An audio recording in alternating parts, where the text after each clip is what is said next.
morning, everyone, and good evening if you are in Europe. So, as Carlos said, we prepared this presentation together. I'm going to share my screen. Just give me 1 second. There.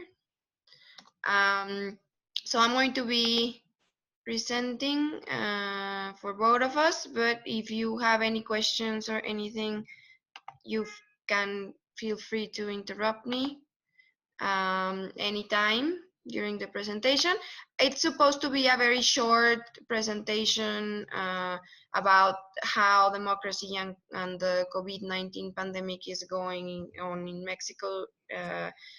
So if you have any question or comment or anything, please feel free to address it. And me and Carlos are going to be taking the questions and the comments together. And as I said, we prepared this presentation together. So the presentation is called Democracy and COVID-19, the view from Mexico. It was prepared for the series Democracy in Times of Corona from Democracy International, and today is May 19th. It was prepared by Carlos and Greta. Greta works in Ollin, which is a Mexican NGO. That's why we have the Ollin logo there. Okay, so a little bit of context. As you may already know, Mexico registered COVID cases much later than many other countries. So we started having information of cases in mid-March. So that gave us pretty much a big advantage because we knew what was coming, but we didn't really use that advantage for anything. So in late March, so on March 24th, we had a first degree from the health ministry saying that we needed to start taking preemptive measures. That didn't mean pretty much anything. The lockdown hadn't started by that time yet, or pretty much anything. It was just a decree saying that COVID cases were starting to show up in Mexico and that we needed to be aware of it. And then on March 30th, there was a publication of a state of emergency due to COVID-19, which implied some measures saying that we needed to stop going out and stuff. So March 30th was the state of emergency, and March 31st was the extraordinary measures to face the emergency, which meant like staying at home and keeping distance. This decree said that all non-essential activities needed to stop until further notice, which by then further notice meant something like the end of April, and then it changed to the end of May. But this decree had like no enforcement mechanism at all. So it meant that basically the government was asking everyone to stay home, but nothing would happen if you didn't stay home. And a lot of businesses and a lot of people just kept on doing life as usual. Um, then on May 13th, there was a federal strategy for going back to the new normal. Uh, this strategy was chaos. It didn't provide any clear instructions or any like directions on how to do this, and a local government prevalence on it meant that there was total confusion. So the federal government was saying, hey guys, we are almost out of the pandemic, we are going to start taking measures to go back to the new normal. But then they also said that it was a local government thing to decide how everyone was going to go back to the new normal. So then, starting on May 14th, of course, people in Mexico started just going back to normal life as it was in February, without any mask, without anything. So it became chaos. uh, in in general, what the strategy meant is that on May 18th, things were going to start reopening for municipalities that were showing zero COVID cases, which are like just a few scattered places around the country. And then the rest of the country would start reopening on June 1st, but with like no clarity on like which sectors or how this would happen. There is like a traffic light, with like the red, the green, and the yellow colors, and supposedly each municipality has a color which has not been clarified by now. So pretty much the situation is pretty much nobody knows what's going on or when they are supposed to go out.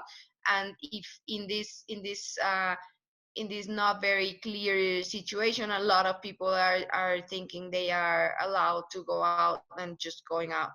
um, so, talking about the effect of COVID in Mexico, there is an expectation of reducing our GDP by 5 to 7% by the end of this year. And when I talk about economics, you need to understand that last year was a very bad year for Mexican economy. We closed the year with a GDP growth of minus 0.1% last year. So this year we are expecting to be in minus 7, which is really not a cool thing to it's not a good prediction at all.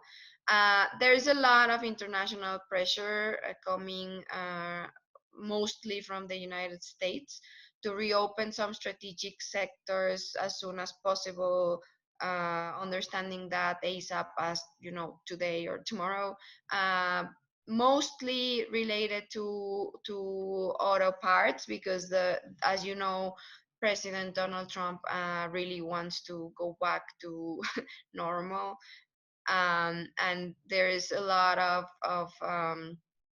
automobile parts that are manufactured in Mexico. So if they don't have these parts, they cannot go back to assembling the cars.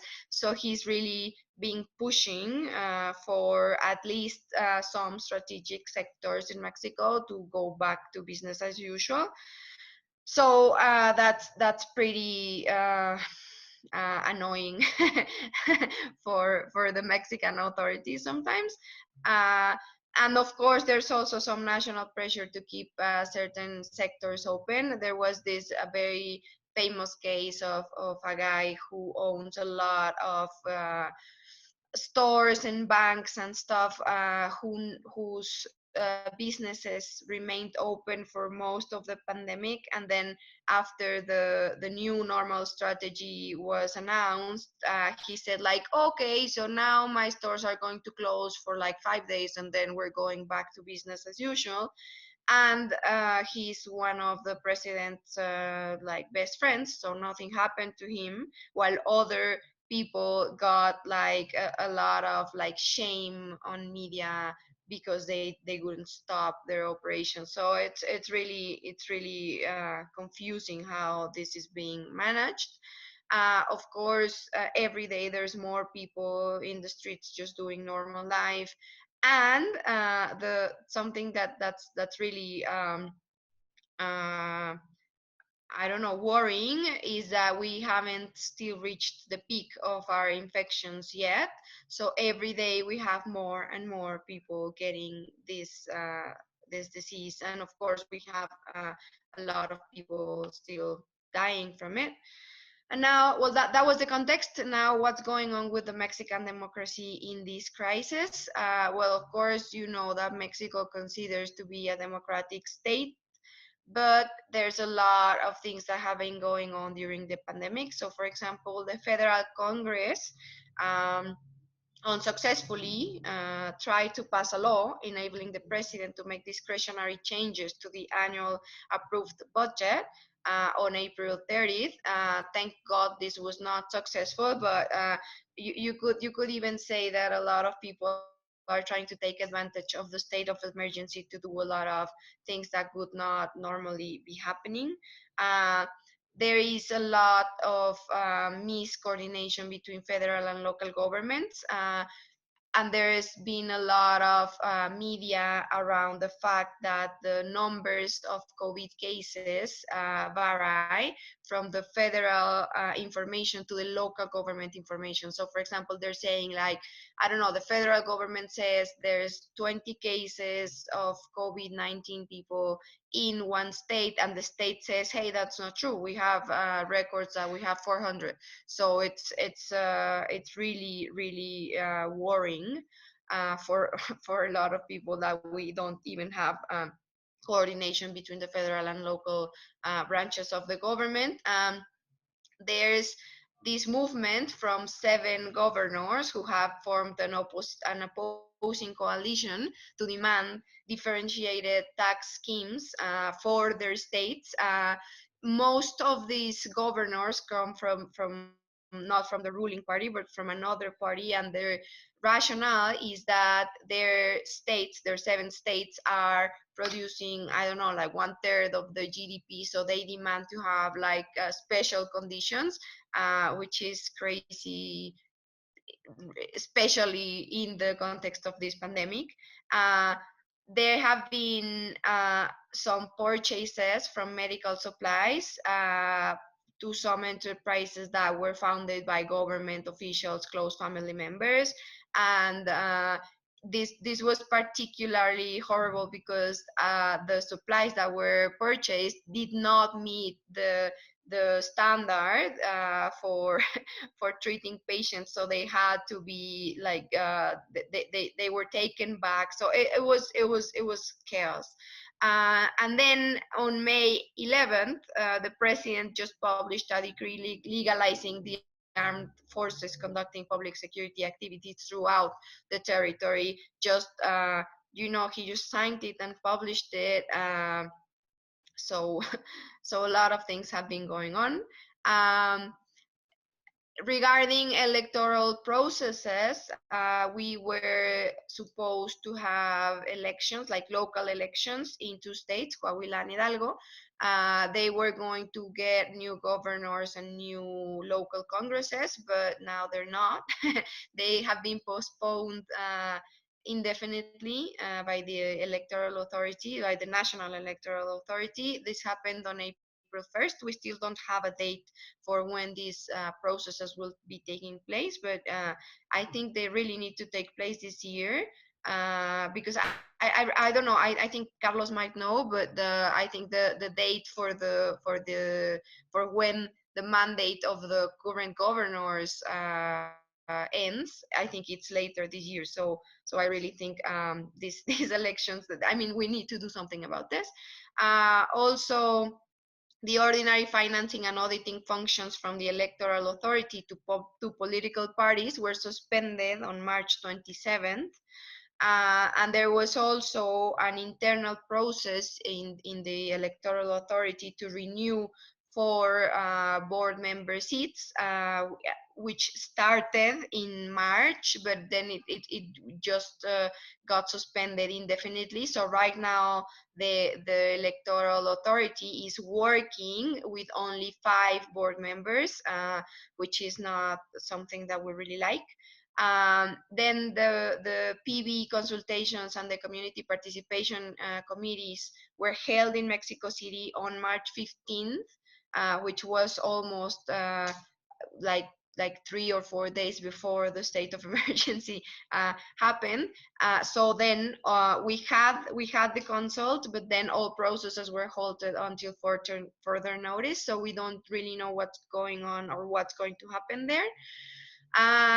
And well, Carlos and I, we saw some opportunity derive from this. So there is a lot of people from civil society who are now keeping track of the official numbers presented by the government, both regarding the COVID emergency and the public expenditures related to COVID and to other stuff. There have been some people, some NGOs proposing policy proposals and like lobbying for them.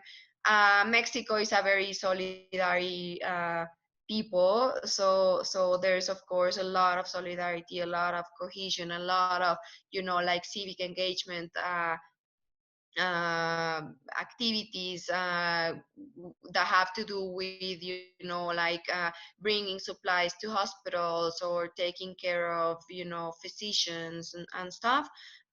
There's a lot of initiatives to help local businesses and to help your neighbors and to like help them get groceries and stuff.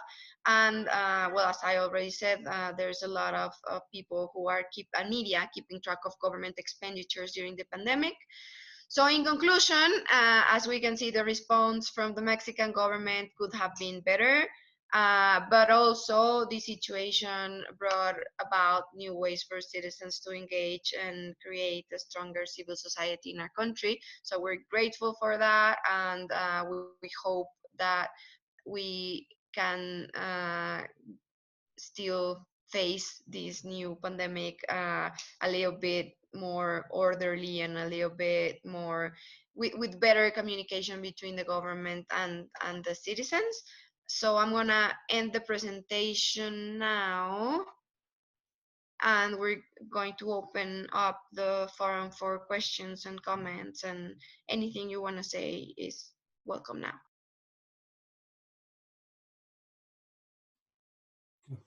Thank you very much. Carlos, do you want to add something, or are there already questions? Carlos, do you want to add? Yes, just few words about that Greta says. In synthesis, in resume, in few words, the COVID pandemic has faced in Mexico with the Mexico situation. Let me see like that. So what is this Mexican situation? We have a very strong federal government because the past the last elections, but the very strong government that don't has a very strong policy or strategic. There was a very confused, at least communication, and started to one strategic, public strategic to face the COVID. In the first time, the Mexican government says, everybody, don't worry, we will be okay. We don't need stay at home. Everything is under control. Few minutes later, they say we need to stay at home and we have to stop economy and every other activities. And also into the government, there is different voices. One voice saying everything is under control, and other voice saying no, not everything is under control. So we have this first issue. This is a historical problem. Our governmental structure is not very huge. One thing. Second thing, in the political system, the pandemic has different impacts. The first one is between the federal powers, between the executive and legislative.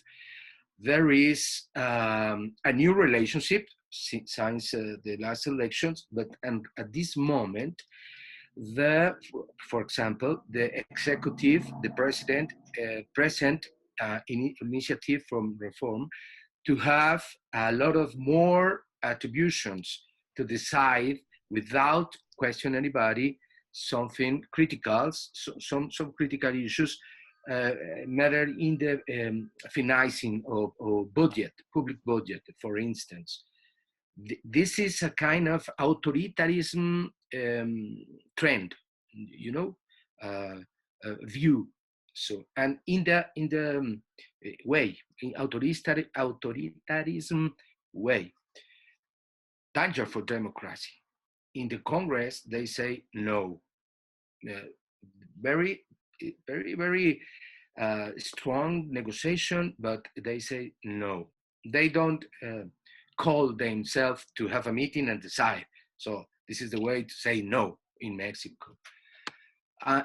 We are a federal republic, and as Greta says, the relationship between the governors of the states who was win from the opposite party has a coalition now, 7 of 32, against the federal government in the matters of the practical and specific policies. Also, the president wants to give to the military forces more attributes to be in the streets helping the police. But he tried to do that against the Constitution. So the people from the academic universities and also around the Supreme Court of Justice said, hey, stop it. And they have to change the things that the decreto they has published. So the COVID came to Mexico and find a strange country. And this is the way that we are facing it in this, and this is my conclusion with Greta. There is another issue that Greta says. The election process was stopped, suspended. And there is a lot of voices that we are saying we have to care about health and the life of people, but also we have to care about health, life of democracy. We can't stop the electoral process because there is rights for the people. So we need to do something like Korea, let me say it like that we can restart the political electoral process with all the sanitary measures that we need, but we can't stop it. And also from the civil association, as Greta says, I don't have anything to say. There is a good and bad signs. Okay, let me finish with one good sign. This crisis is a global crisis, but with a local solution or local phases. And we are in Mexico. There is a lot of process that is rebuilding community. The people is getting in touch again, maybe with the same ways than ancestral communities, but now to face things like food, like keep safe together. The people is having organization to resolve daily matters, and there is a network that could be a floor to start something, a different new experiences in democratic local experiences. So that's what I want to say also, that Greta says better than I. Thank you.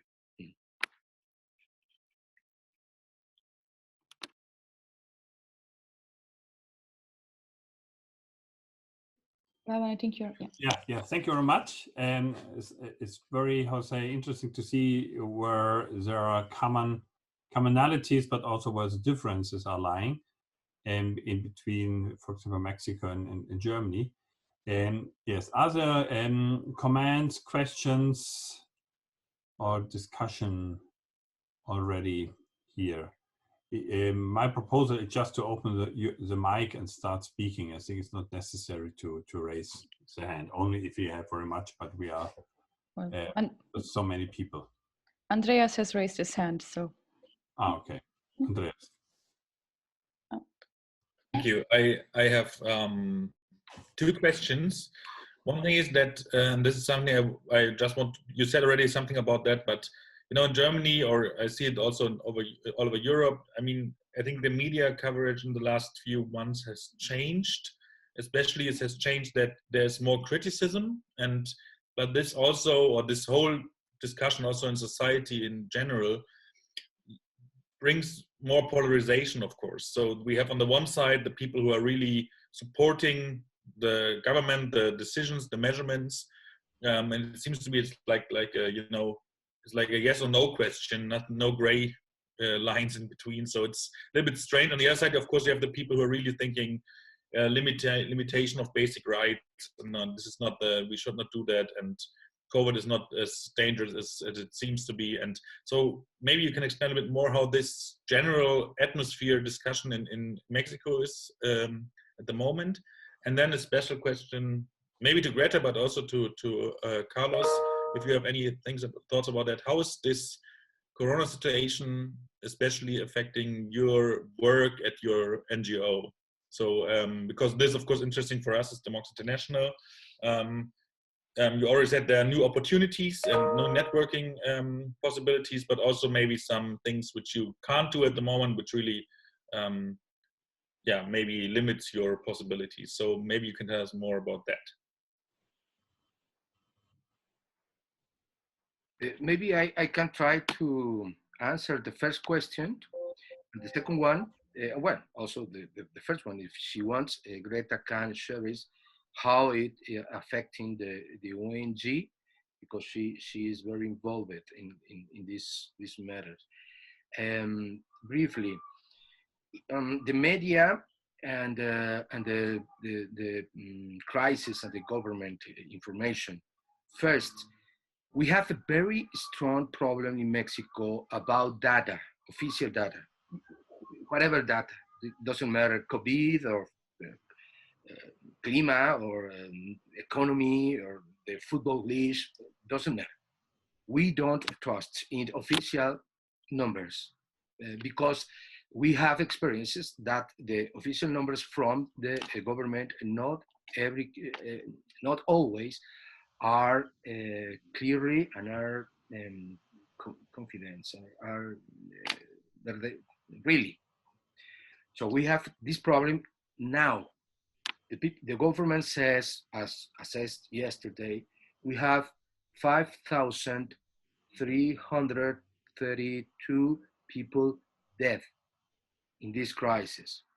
But a lot of organizations says, no, we have more of that.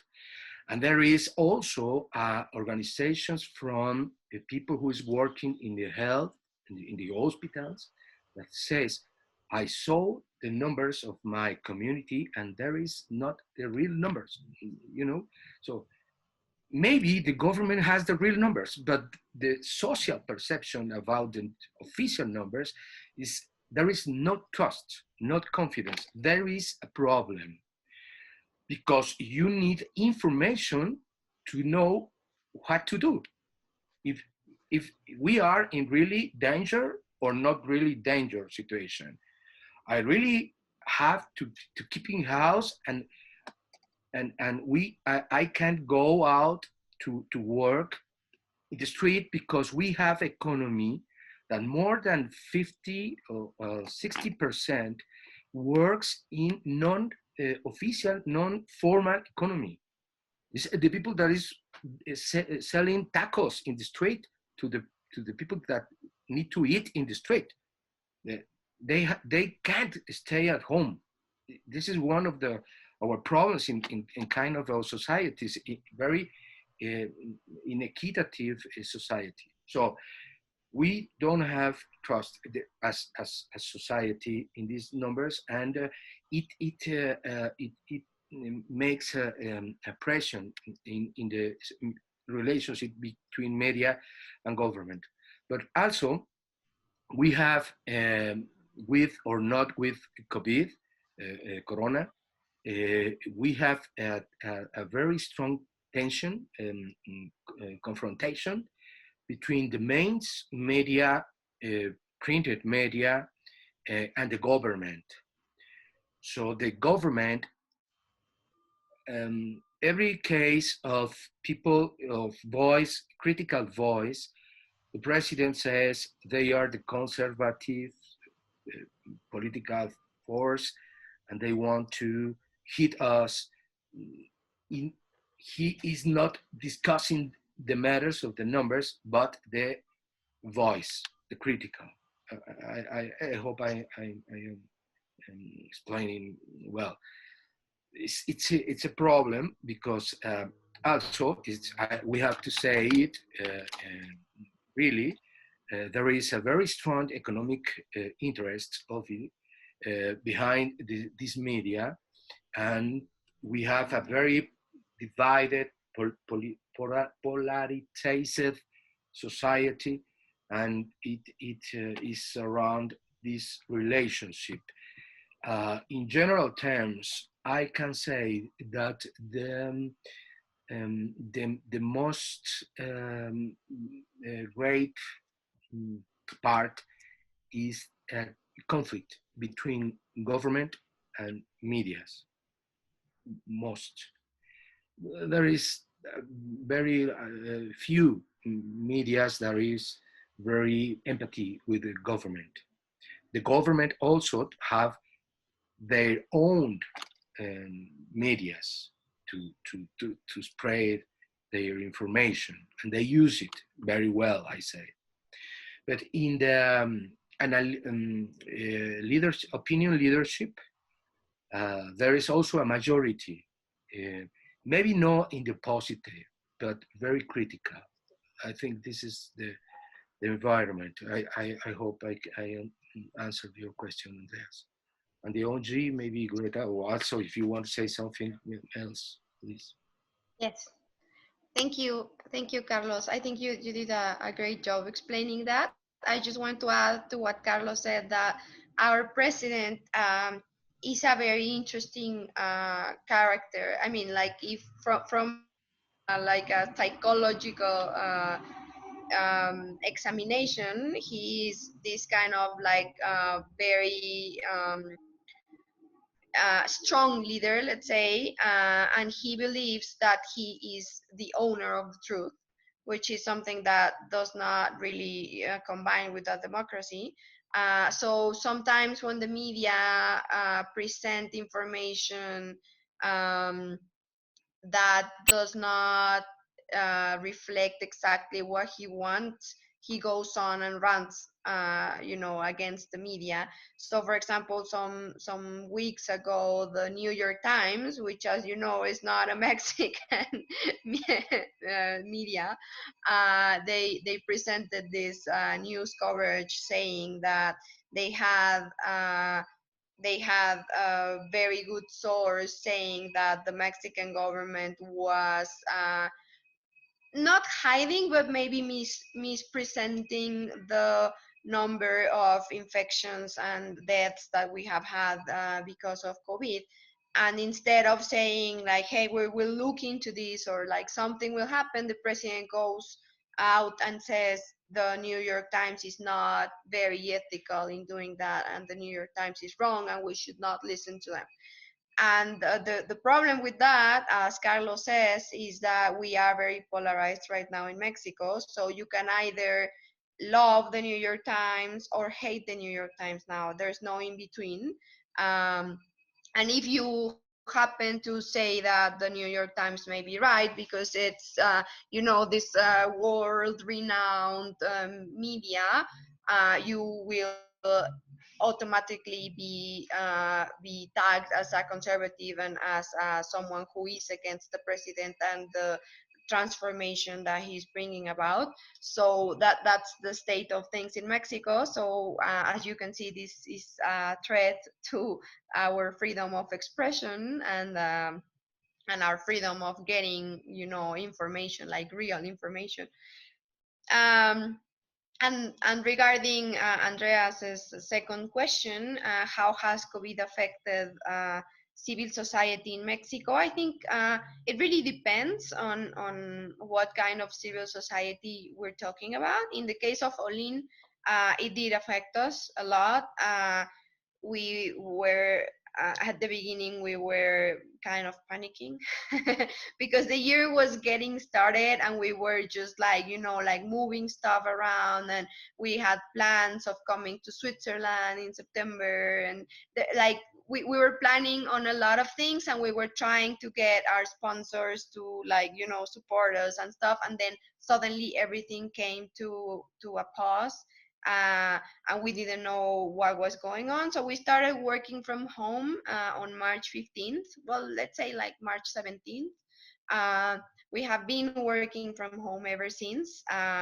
That means we left our office. We had to stop leasing a place, and we just moved everyone home.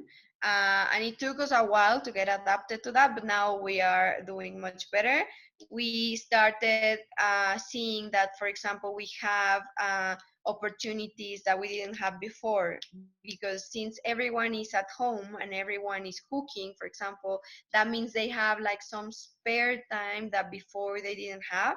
So we could reach people that we couldn't reach before. So we are producing a podcast, a weekly podcast, since I don't know, the end of March, with episodes talking about civic participation and what's going on in Mexico, with, I don't know, the PB consult in March. And so we have been a little bit creative with how we engage with people. And of course, we have been getting a lot of trainings on how to go from the physical world to virtual. We just took a 2-day training on how to have like online workshops and stuff. So we have been adapting what we did before to the new reality, and right now I think we're starting to feel a little bit more comfortable with how things are going to go in Mexico and the world from now on.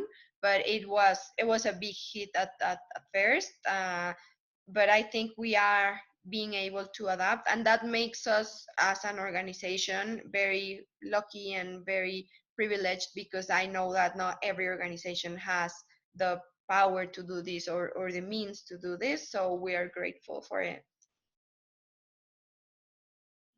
Thank you very much.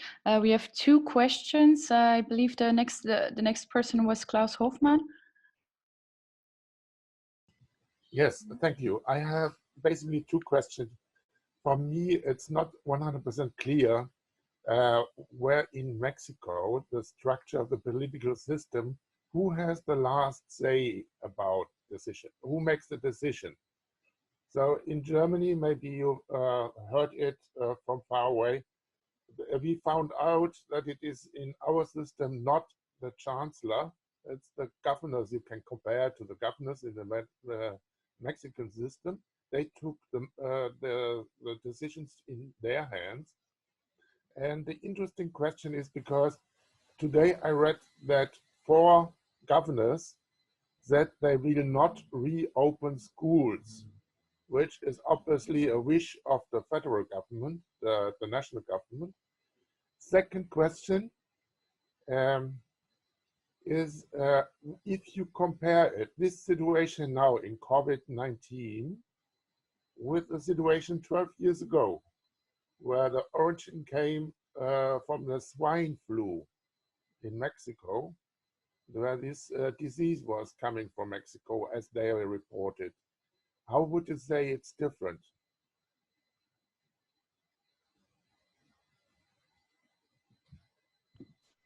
¿Quieres empezar tú, Greta, ahora? Do you want to start now, Greta?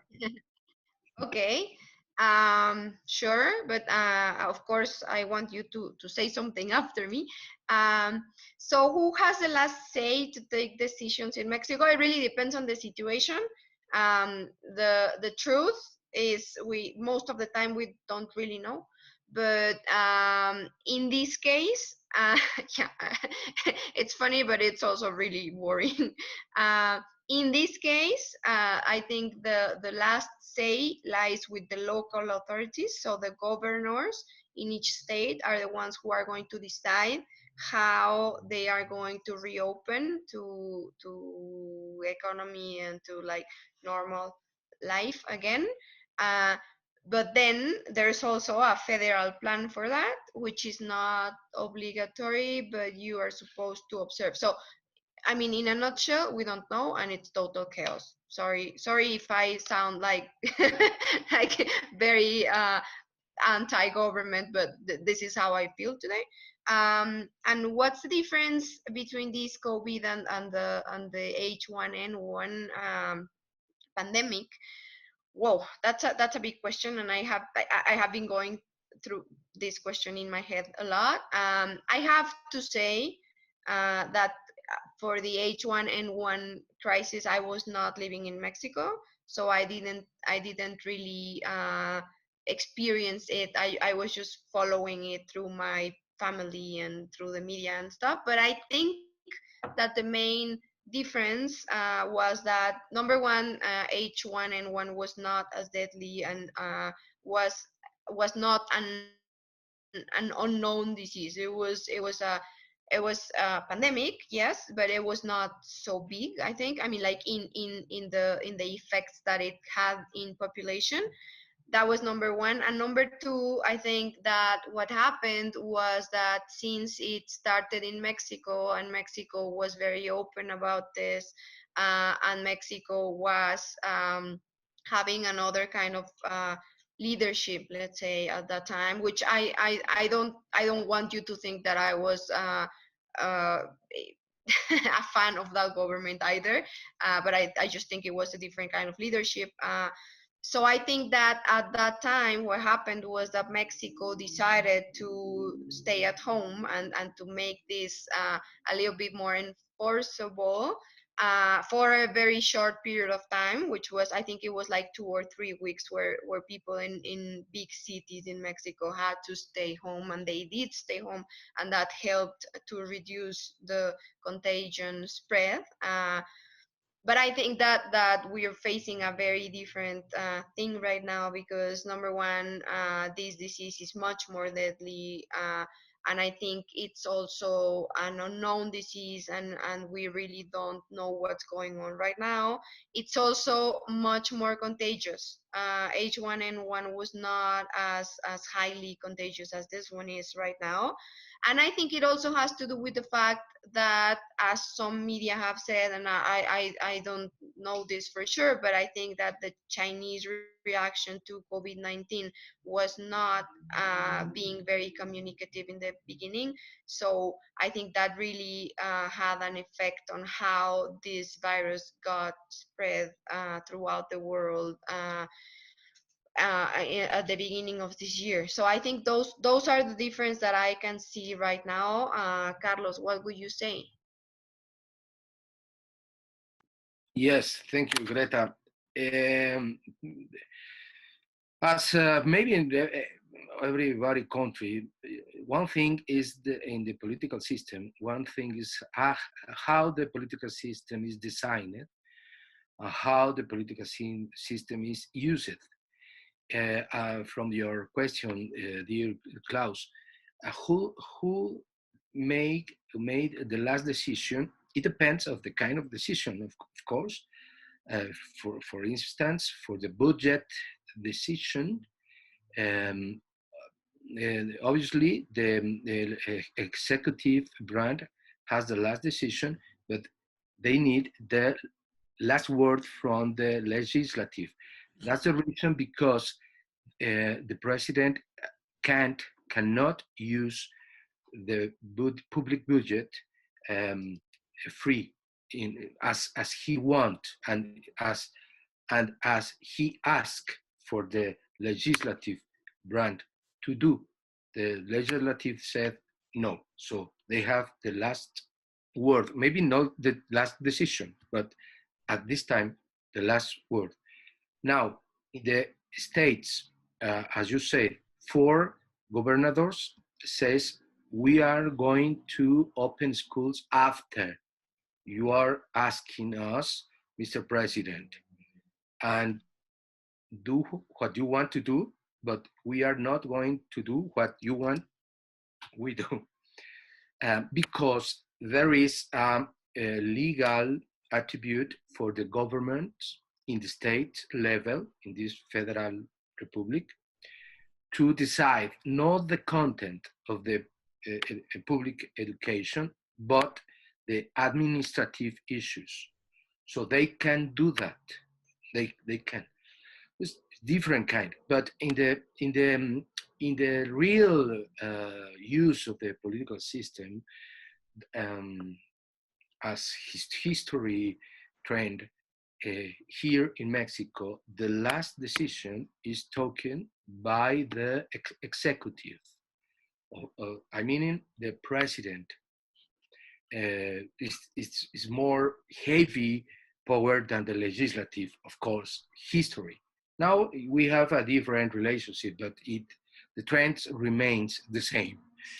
And with the governments, there is also changes, but it's the same. Now let me see about this insurrection from the governors. In fact, there is discussion about money in the behind in the after all. The problem, the real problem is that the federal government can have a certain freedom to decide, adjust to when and to whom send the federal money. So they are a lot of oppositive governors that says, hey, you are sending the money and the support first to your own governors from your own party. And the 7 ones that are in against the federal government are different political parties. So there is a discussion about public state, about public money, and how to send it to the states. This is the behind discussion and the real discussion, and the real fight is not about schools. It's only about, it's obviously about school, but not only about that. It's more complex than this, but it's a very good question about the not only the democratic structure in Mexico, but the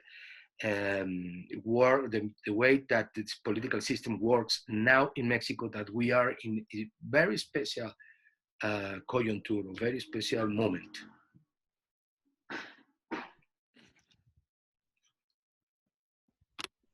Great, thank you. There was another question from David.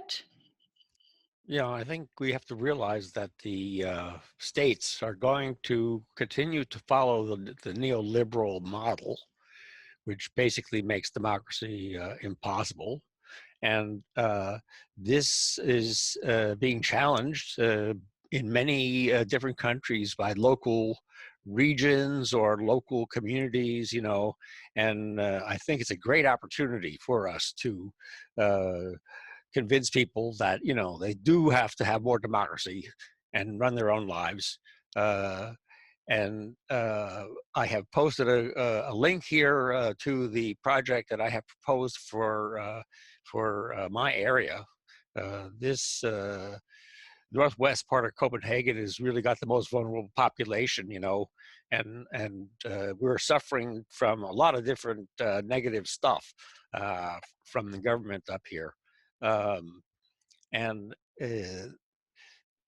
What I'm suggesting is that we try to actually get legal protection from the International Labor Organization by creating a tribal system under the Indigenous and Tribal Peoples Act. Now, this has not been done by, you know, the major sections of society, but Denmark has signed this treaty. So we could say, hey, we are a independent territory and you got to get out of here and let us run our own affairs. I mean, this is not going to be easy, but there are I have a clear path to how to do this based on the latest in information technology. So we want to set up our own mesh networking here so that if we have problems, we can put 1,000 people on the street in a few minutes and convince the king's men that this is really not a good idea if they want to come in here. I mean, in Denmark, we have additional problems. The previous government was basically a neo-Nazi, neoliberal government. And one of the things they passed is a law against face coverings. This is just to irritate Muslim girls. And when they passed this crisis package for the pandemic, they doubled the penalty for wearing a mask. I mean, this is just too much. I mean, in Germany, everybody's wearing masks. In New York, everybody's wearing masks. You know, so it's clearly insane, and they continue to defend it. And this is not really a new thing that they do stuff like this, because I posted another link to the position of the government, not the government, but the entire kingdom of Denmark is fanatically opposed to male circumcision. And as a result of this, the rate of infertility in Denmark, I mean, a lot of women become infertile because of chlamydia infections and other things that could be stopped if they would implement male circumcision. But there's no chance of them doing that. And, you know, it is the entire system, the scientists, the government, the fanatics. You know, it's. David, was there a question you wanted to ask about Mexico? Well, I don't know if I have a question, but I mean, well, one thing would be, are you covered by the C-169, the Indigenous and Tribal Peoples Convention? Because if you are, okay, a local area could basically say, hey, we're running our own lives here, and it's under this legal agreement that you have signed. I mean, the Zapatistas are doing something like this anyway. I mean, I don't know if they have, I don't think they have actually asked for legal protection, but I mean, that would certainly give you a better case, you know? So when there's all this breaking up occurring, I think it would be a good opportunity to try to explore some of these more radical actions that would actually, you know, create local democracy. Okay, thank you. I have a sort of a related question to that, actually. I was wondering if now you say that there's a lot of civil society attention, people are working towards changes and are paying a lot of attention to what the government is doing. So I was wondering if it's possible, I know it's early, but if you see any trends or possibilities for things that will be permanently different after this crisis is passed. Sorry, Caroline, I think I don't understand very well the last matter. Can you say it again? Yes, do you see any things that will be different for good, like any ways of doing politics, any sort of institutions that will just for the good or for the bad will not go back to how they were before the crisis? ¿Puedo iniciar ahora yo, Greta? May I start? Okay. Well, it's very, very interesting matters, issues, all of them, of course. But as we know, every crisis has an opportunity moment. And I think that we need to be sensitive and creative to find these fields of opportunity in this crisis to build conscience, civic, culture, and tools for democratic participation, including the exigencia, how do you say it? Asking hard for the government, empowerment for the people. In this new situation, this and after COVID, we have to think after, right now and after.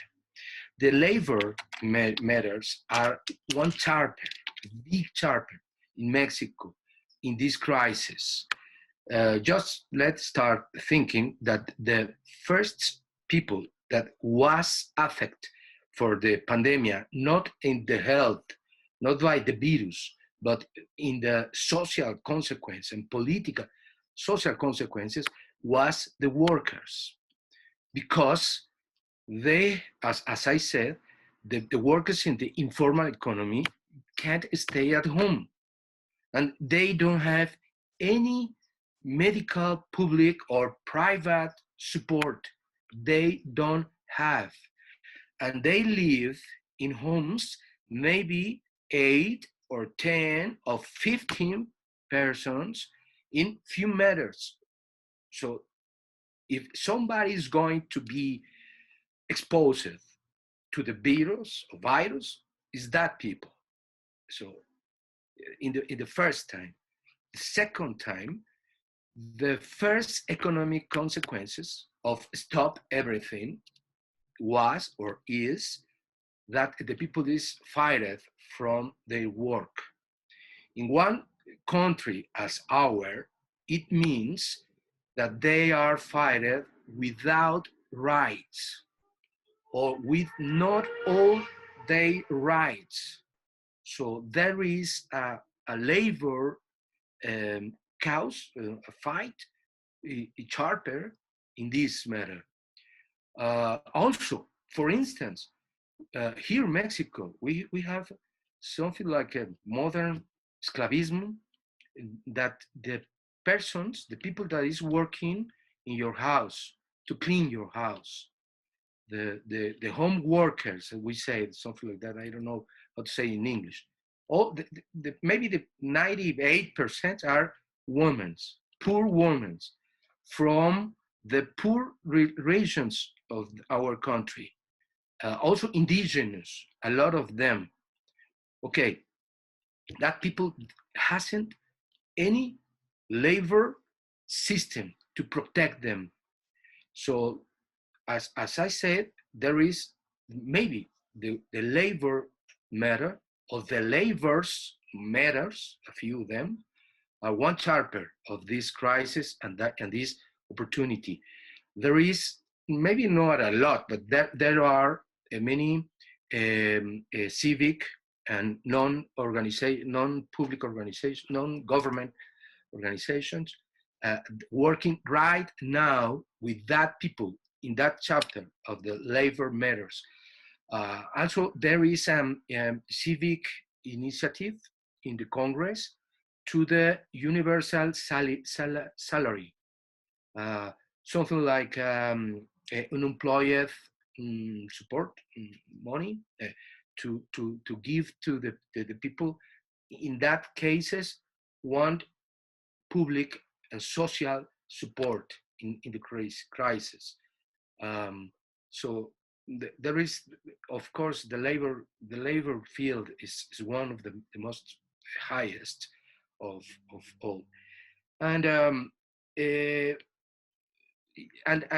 your question, Caroline, if I understand it, but I am sure that Greta really understand it. Your question, yes. Also, maybe well, we at this moment there is a civic organization, political but not political organization, civic, name it Nosotros with X, that means woman and men, that is working right now in this matter that I said before, for the universal salary, and they are pushing and they are working with the new tools that is they're near to us to use it, and they are, I think maybe all the civic organizations are rethinking what they are going to do. I was in several virtual meetings where the people said, well,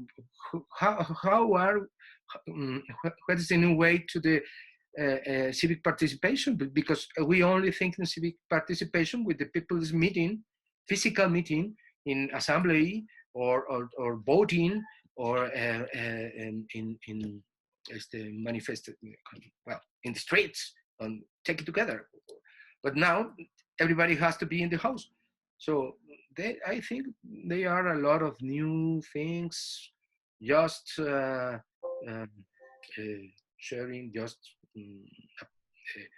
starting, and I say it again, here there is an opportunities, and we need to be creative to let it grow. Greta. Okay, to that I would add for David's comment that I really don't know if we are a part of the 169 ILO convention. I will find out and I will let you know. I think we are because we have ratified pretty much a lot of treaties that we don't do anything about, but I think we might. But there's something that I wanted to say in Mexico. After the Zapatista movement, we had a constitutional reform to Article 2 of our Constitution that grants indigenous peoples the right of self-government, which means that they have different statutes to govern their daily lives, which actually apply to the pandemic. So I really have no information on how these have been used for the pandemic, but it would be a very interesting discussion for later on. And to Caroline's question, I think that's something that has permanently changed, that Mexicans have not really become aware of yet, is that all people and all the institutions are using technology, and that is something that is going to be something that I really hope that the younger generations will not let them go back to the way it was before. So we had Supreme Court hearings via Zoom, for example, and we had the electoral authority sessioning every day via YouTube and being very public about this new way of working, which is making them more transparent and more efficient, which I really think is a very good way forward. So I think the pandemic helped us, evolve like very quickly, something that was taking a very long time because we used to be very bureaucratic and very in love with procedures and like face-to-face things, and we as Mexicans did not believe that we could use the virtual world to do like the real things, like having the Supreme Court have a ruling on something. And now that we have to do it that way, we just realized that it is possible, and I really hope that we don't go back to the way things were before. Great, thank you. I think we have time for one more question. Andreas, you've raised your hand, and then we will round up. Okay, yeah. I would ask a question if nobody else would want to ask one, because I had already the chance to ask something, but I don't see anybody raising their hands. Okay, then I ask my question. It's maybe a good question also for the end of this meeting. If you had the chance or to tell the government what your greatest wish would be now in doing this situation you explained at the moment, what do you expect? What would be the best measurement for you as Mexican citizens and engaged people? What would the first step now to solve this crisis better? This would be like a question I would like to ask.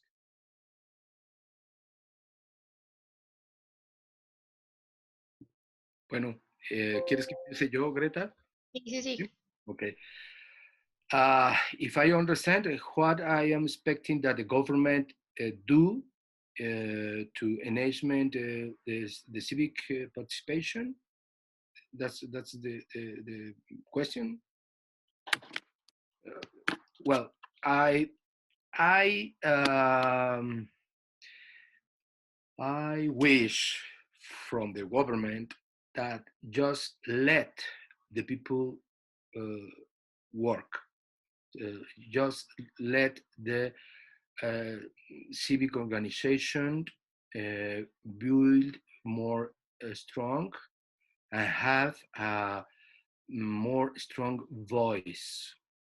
I expect from the government that don't feel any critical, any different voice as dangerous, as enemy, as the other side, just to to let the organization and the people have their own voice. And I think there is one very good matter in the public behavior, the government behavior. They are, maybe it's global trend, and we have to recognize it, that the way to face to fight against the pandemic is a social solidarity way. I mean, stay at home doesn't mean yet stay at home to be far of the others that are dangerous. Be careful with the others because they can kill you. So you have to hide in your house to keep safe. This is not the message, I think. The message is, if you um, take care about you yourself, you have take care about everybody else. If you stay at home, you are making a contribution, and this is, I think, the main message to hold and to spread. It's not. It is an solidarity polity or attitude. And this, I think, this is the most important issue. And in Mexico, we have it very clear, and I think it's well. And the last that I'm expected, and not only expected, I am asking very strong with everybody else who wants to do that, to ask, to demand to the government is, as I say, we need to keep the health and the life of the persons, but also, or the way to do that is to keep the health and the life of the democracy, our strange and brief democracy, and the civic and the public rights. So I think I answered your question, Andreas.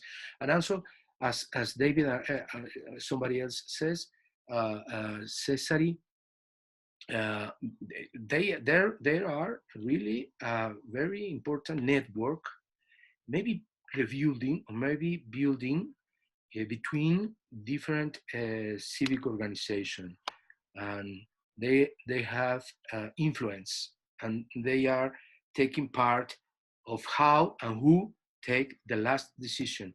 I think this is a very good notice from Mexico. Not everything is bad notice. We have good notice also, and I think this is the most important of that. And also that I can try to speak English with Greta support. Thank you. Actions.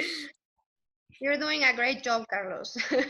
So to answer Andreas's question, I would say if I could change something in the government right now, I think I would ask for a government that is actually able to take criticism, um, and not understand criticism as a way of attack, and something that you need to, like, wash off you, but something that might actually help you be better. So I would make the government be more open and more more open to criticism, and more willing to work with other actors that are not them and their own truth. And also, going back to the Zapatista thing, I just got some information from Renato, who's also in this call, who works with me in Ollin.